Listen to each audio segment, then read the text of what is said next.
Brez jutranjega gibanja praktično ne znam predstavljati življenja. Ne? Vstajava oba okrog 5 in potem vsak na svoj del proge. Pripravljamo se na supermaraton Celje-Logarska dolina, zdaj prvo soboto v septembru. To, kar smo prej enkrat omenjali, kar se vzgleda tiče. Mislim, da je to tisto, kar ljudi potegne, da tle ne delamo v rokavicah ali pa da bi nekdo od naju stal ali pa čakal na cilju, pa mogoče se s kakšno cigareto tam štoparco in tako naprej, pač pa vedno na čelu. In zdaj, ko nama malo moči pešajo, vidim, kako mladi poprijemajo. Vem, da ste bili prvi na maratonu, zdaj vas drugi prehitevajo. Ja, seveda me prehitevajo.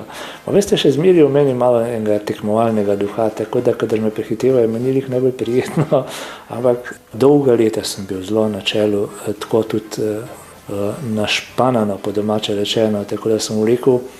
Ampak potem so prihajali mlajši, so se angažirali, zdaj je en kup mladih ljudi, ki grejo po moji presoji dostikrat malo brezglavo na kakšne take zahtevne proge, ali planinske, ali pa tekaške, ampak jih je veselje gledati potem, ko so navdušeni nad svojimi dosežki, ki jih pred vstopom v naše skupno sodelovanje niti sanjali niso.